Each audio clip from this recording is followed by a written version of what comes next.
기원전 597년 바벨론 군대가 예루살렘을 짓밟았습니다. 성전은 약탈당했고 왕과 귀족들은 포로가 되어 1000km가 넘는 먼 길을 걸어 바벨론으로 끌려갔습니다. 그들 가운데 한 젊은 제사장이 있었습니다. 그의 이름은 에스겔이었습니다. 그는 예루살렘 성전에서 하나님을 섬기며 살아갈 운명이었지만 이제 그 모든 꿈이 무너졌습니다. 고향은 멀리 있었고 성전은 더럽혀졌으며 백성들은 뿔뿔이 흩어졌습니다. 에스겔은 케바르 강가에 앉아 있었습니다. 사막에 뜨거운 바람이 불어왔고 포로들은 지친 얼굴로 낯선 땅에서 하루하루를 버텨내고 있었습니다. 많은 이들이 절망했습니다. 하나님은 어디 계신가? 왜 우리를 버리셨는가? 예루살렘은 무너졌고 성전은 더럽혀졌으며 우리는 이방 땅에 버려졌다. 이제 모든 것이 끝난 것인가? 그러나 바로 그때 하늘이 열렸습니다. 에스겔은 그것을 보았습니다. 북쪽에서 폭풍 같은 바람이 불어오고 큰 구름과 번쩍이는 불이 나타났습니다. 그 불 가운데서 네 생물이 나타났습니다. 그들은 사람의 형상을 가졌지만 각각 4개의 얼굴을 가지고 있었습니다.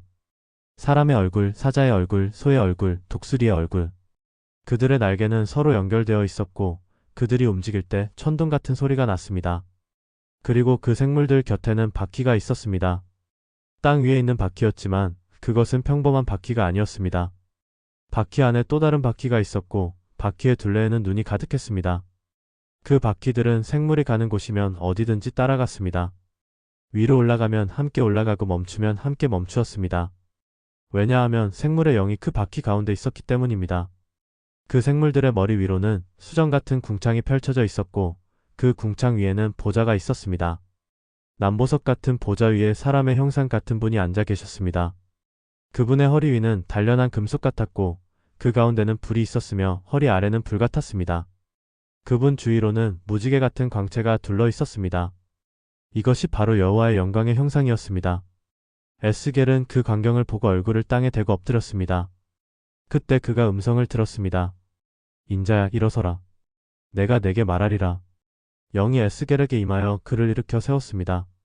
그리고 하나님께서 말씀하셨습니다. 내가 너를 이스라엘 자손 패역한 백성에게 보내노라. 그들과 그 조상들이 내게 범죄하여 오늘까지 이르렀나니 그 자손은 얼굴이 뻔뻔하고 마음이 강팍한 자들이라. 하나님은 에스겔에게 두루마리 하나를 펼쳐 보이셨습니다. 그 안팎에는 글이 가득했는데 애가와 애곡과 재앙의 말씀이 기록되어 있었습니다. 하나님께서 말씀하셨습니다. 인자야, 내가 내게 주는 것을 먹으라. 이 두루마리를 먹고 가서 이스라엘 족속에게 말하라. 에스겔이 그 두루마리를 먹었을 때 그것은 입에서 꿀같이 달았습니다. 심판의 말씀이었지만 그것은 하나님의 말씀이었기에 달았습니다. 하나님은 에스겔을 파수꾼으로 세우셨습니다. 인자야, 내가 너를 이스라엘 족속의 파수꾼으로 세웠으니 너는 내 입에서 말을 듣고 나를 대신하여 그들을 깨우치라. 내가 악인에게 말하기를 너는 반드시 죽으리라 할 때 내가 깨우치지 아니하거나 말로 악인에게 일러서 그의 악한 길을 떠나 생명을 구원하게 하지 아니하면 그 악인은 그의 죄악 중에서 죽으려니와 내가 그의 피값을 내 손에서 찾을 것이고 내가 악인에게 깨우쳐 주었으되 그가 그의 악한 마음과 악한 행위에서 돌이키지 아니하면 그는 그의 죄악 중에서 죽으려니와 너는 내 생명을 보존하리라. 에스겔은 자신의 집으로 돌아가 벽돌 한 장을 가져왔습니다. 그리고 그 위에 예루살렘 성을 그렸습니다. 그는 그 벽돌을 포위하는 모형을 만들었습니다. 운제와 토성을 쌓고 진을 치고 공성태를 설치했습니다. 그리고 철판을 가져다가 자신과 그 성 사이에 세웠습니다. 이것은 예루살렘에 임할 포위 공격을 상징하는 것이었습니다. 하나님은 에스겔에게 390일 동안 왼쪽으로 누워있으라고 명하셨습니다. 이것은 이스라엘 족속의 죄악을 담당하는 것이었습니다. 그리고 다시 40일 동안 오른쪽으로 누워 유다 족속의 죄악을 담당하라고 하셨습니다. 하루가 1년을 상징했습니다. 그는 얼굴을 예루살렘 포위 공격 쪽으로 향하고 팔을 걷어붙이고 그 성을 쳐서 예언해야 했습니다. 에스겔은 보리와 밀과 콩과 팥과 조와 기리를 가져다가 한 그릇에 담아 떡을 만들어 먹었습니다. 하루에 20세겔의 무게만큼 그리고 물은 6분의 1 힘만 마셨습니다. 이것은 포위된 예루살렘에서 백성들이 겪을 기근을 상징하는 것이었습니다. 사람들은 근심 중에 떡을 먹고 놀람 중에 물을 마시게 될 것입니다. 떡과 물이 부족하여 서로 바라보며 민망해하고 그들의 죄악 중에서 쇠멸할 것이었습니다. 에스겔은 또 예리한 칼을 가져다가 자신의 머리털과 수염을 밀었습니다. 그리고 그것을 저울로 달아 세 부분으로 나누었습니다. 3분의 1은 성읍 가운데서 불로 사르고 3분의 1은 칼로 치고 3분의 1은 바람에 흩었습니다. 다만 그 중에서 조금을 가져다가 옷자락에 싸맸습니다. 이것은 예루살렘의 운명을 상징했습니다. 3분의 1은 성읍 가운데서 전염병과 기근으로 죽을 것이고 3분의 1은 성읍 사방에서 칼에 엎드러질 것이며 3분의 1은 사방으로 흩어질 것이었습니다. 그러던 어느 날 에스겔은 영 가운데 예루살렘으로 이끌려갔습니다. 그는 성전 뜰을 보았습니다. 놀랍게도 그곳에는 우상들이 가득했습니다. 북문 어귀에는 투기의 우상이 서 있었습니다. 그가 벽을 파고 들어가니 온갖 기어다니는 것과 가증한 짐승과 이스라엘 족속의 모든 우상이 사방 벽에 그려져 있었습니다. 이스라엘의 장로 70명이 각기 손에 향로를 들고 그 앞에 서서 분향하고 있었습니다. 성전 북문 어귀에는 여인들이 앉아서 담무스를 위하여 울고 있었습니다. 담무스는 바벨론의 신이었습니다. 그리고 성전 안뜰 여호와의 성전 문 어귀에서는 25명가량의 사람이 성전을 등지고 동쪽을 향하여 태양에게 경배하고 있었습니다. 하나님의 성전에서 하나님을 등지고 피조물에게 절하고 있었습니다. 하나님께서 말씀하셨습니다. 인자야, 내가 보았느냐? 유다 족속이 여기에서 행한 가증한 일을 척다 하겠느냐? 그들이 이 땅을 강포로 채우고 또다시 내 노여움을 일으키는도다. 그러므로 나도 분노로 갚아 불쌍히 여기지 아니하며 긍휼을 베풀지 아니하리니 그들이 큰 소리로 내 귀에 부르짖을지라도 내가 듣지 아니하리라. 그때 에스겔은 하나님의 영광이 성전을 떠나는 것을 보았습니다. 여호와의 영광이 성전 문지방을 떠나 그룹들 위에 머물렀습니다. 그룹들이 날개를 들고 에스겔의 목전에서 땅에서 올라갈 때 바퀴들도 그들과 함께 올라갔습니다. 그들이 동문 어귀에 서니 이스라엘 하나님의 영광이 그 위에 있었습니다. 그리고 여호와의 영광이 성읍 중앙에서 올라가 성읍 동쪽 산에 머물렀습니다. 하나님께서 성전을 떠나신 것입니다. 에스겔은 백성들에게 외쳤습니다. 회개하라. 돌이키라. 너희의 모든 죄악에서 돌이켜 떠날지어다. 그리하면 죄악이 너희를 패망하게 하지 아니하리라. 너희가 범한 모든 죄악을 버리고 마음과 영을 새롭게 할지어다. 그러나 백성들은 듣지 않았습니다. 그들은 말했습니다. 선지자가 하는 말이 언제 이루어질까? 환상은 헛되고 점괘는 거짓되다. 그러나 하나님의 말씀은 반드시 이루어졌습니다. 기원전 586년 바벨론 군대가 다시 예루살렘을 포위했습니다. 1년 반 동안 포위 공격이 이어졌고 성 안에는 기근이 극심했습니다. 마침내 성벽이 무너졌고 바벨론 군사들이 쏟아져 들어왔습니다. 성전은 불탔고 성벽은 무너졌으며 백성들은 죽임을 당하거나 포로로 끌려갔습니다. 에스겔이 예언한 모든 것이 그대로 이루어졌습니다. 그러나 하나님의 말씀은 여기서 끝나지 않았습니다. 심판 이후에 하나님은 회복을 말씀하셨습니다. 에스겔은 다시 환상 가운데 이끌려갔습니다. 이번에는 골짜기였습니다. 그곳에는 뼈들이 가득했습니다. 아주 많은 뼈들이 골짜기 지면에 흩어져 있었고 그 뼈들은 아주 말랐습니다. 이것은 이스라엘의 상태를 상징했습니다. 완전히 죽고 말랐고 소망이 없었습니다. 하나님께서 에스겔에게 물으셨습니다. 인자야, 이 뼈들이 능히 살 수 있겠느냐? 에스겔이 대답했습니다. 주 여호와여, 주께서 아시나이다.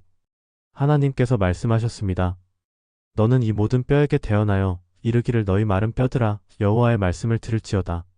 주 여호와께서 이 뼈들에게 이같이 말씀하시기를 내가 생기를 너희에게 들어가게 하리니 너희가 살아나리라. 에스겔이 명령을 받은 대로 대언할 때 소리가 나고 움직이는 소리가 났습니다. 뼈들이 서로 맞붙었습니다. 뼈에 힘줄이 생기고 살이 오르며 그 위에 가죽이 덮였습니다. 그러나 그 속에는 아직 생기가 없었습니다. 하나님께서 다시 말씀하셨습니다. 인자야, 너는 생기를 향하여 대언하라. 생기야, 사방에서부터 와서 이 죽임을 당한 자들에게 불어서 그들이 살아나게 하라. 에스겔이 명령을 받은 대로 대언하니 생기가 그들에게 들어갔습니다. 그들이 살아나서 자기 발로 일어섰는데 그 키 큰 군대였습니다. 하나님께서 말씀하셨습니다. 인자야, 이 뼈들은 이스라엘 온 족속이라. 그들이 이르기를 우리의 뼈들이 말랐고 우리의 소망이 없어졌으며 우리는 다 멸절되었다 하느니라. 그러므로 너는 대언하여 그들에게 이르기를 주 여호와께서 이같이 말씀하시되 내 백성들아, 보라, 내가 너희 무덤을 열고 너희를 거기에서 나오게 하여 이스라엘 땅으로 들어가게 하리라. 하나님은 새 언약을 약속하셨습니다. 내가 또한 너희에게 새 마음을 주고 너희 속에 새 영을 두며 너희 육체에서 돌 같은 마음을 제거하고 너희에게 살 같은 마음을 주리라. 내가 내 영을 너희 속에 두어 너희가 내 법규 안에서 걷게 하리니 너희가 내 규례를 지키고 행하리라. 너희는 내가 너희 조상들에게 준 땅에 거주하며 너희는 내 백성이 되고 나는 너희 하나님이 되리라. 에스겔은 또 다른 환상을 보았습니다. 두 막대기가 하나가 되는 환상이었습니다. 하나님께서 말씀하셨습니다.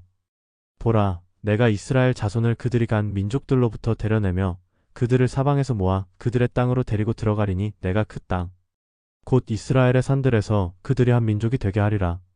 한 왕이 그들 모두의 왕이 되리니 그들이 다시는 두 민족이 되지 아니할 것이요 다시는 두 왕국으로 나뉘지 아니하리라. 하나님은 또한 심판의 날을 예언하셨습니다. 북쪽 끝에서 곡이라는 자가 마곡 땅에서 올라올 것입니다.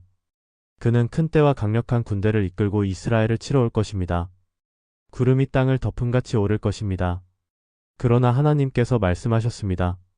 내가 내 열정과 맹렬한 분노의 불로 말하노니 반드시 그날에 이스라엘 땅에 큰 지진이 있어서 바다의 물고기들과 하늘의 새들과 들짐승과 땅에 기는 모든 기어다니는 것과 지면에 있는 모든 사람이 내 앞에서 떨 것이요 산들이 무너지며 가파른 곳들이 떨어지고 모든 성벽이 땅에 무너지리라.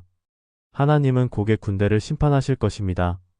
큰 우박과 불과 유황이 그와 그의 때와 그와 함께한 많은 백성에게 비같이 쏟아질 것입니다.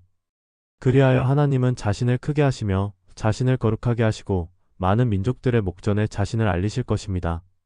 그때 그들이 하나님이 여호와이심을 알게 될 것입니다. 그리고 에스겔은 마지막 환상을 보았습니다. 그는 이스라엘 땅으로 이끌려갔고 매우 높은 산 위에 세워졌습니다. 그의 앞에는 청동 같은 모양의 사람이 서 있었고 그의 손에는 삼줄과 측량하는 장대가 있었습니다. 그 사람이 에스겔에게 말했습니다. 인자야, 내 눈으로 보고 내 귀로 들으며 내가 내게 보이는 모든 것에 내 마음을 두라. 내가 이것들을 내게 보이려고 너를 이리로 데려왔느니라. 너는 내가 보는 모든 것을 이스라엘 족속에게 구할지니라. 에스겔은 새 성전의 환상을 보았습니다. 그 성전은 완벽하게 측량되고 설계되었습니다. 동문, 북문, 남문이 있었고 뜰과 방들이 있었으며 제단과 지성소가 있었습니다. 모든 것이 정확한 치수로 지어졌습니다. 그리고 가장 놀라운 것을 보았습니다. 이스라엘 하나님의 영광이 동쪽에서 오는 것이었습니다. 그분의 음성은 많은 물소리 같았고 땅은 그분의 영광으로 빛났습니다. 하나님의 영광이 동문으로 말미암아 성전으로 들어가니 영이 에스겔을 들어올려 안뜰로 데려갔습니다. 보라, 여호와의 영광이 성전에 가득했습니다. 하나님께서 성전 안에서 에스겔에게 말씀하셨습니다. 인자야, 이곳은 내 왕자의 처소요 내 발바닥을 둘 곳이니 내가 이스라엘 자손 가운데 영원히 거할 곳이니라. 이스라엘 족속 곧 그들과 그들의 왕들이 그들의 음행과 그들의 왕들의 시체로 다시는 내 거룩한 이름을 더럽히지 아니하리라. 그리고 에스겔은 더욱 놀라운 것을 보았습니다. 성전 문지방 아래에서 물이 흘러나오는 것이었습니다. 그 물은 동쪽을 향하여 흐르고 제단 남쪽에서 흘러내려 성전 오른쪽에서 나왔습니다. 그 사람이 에스겔을 데리고 물을 건너게 했습니다. 1000큐빗을 가니 물이 발목에 찼습니다. 다시 1000큐빗을 가니 물이 무릎에 찼습니다. 또 1000큐빗을 가니 물이 허리에 찼습니다.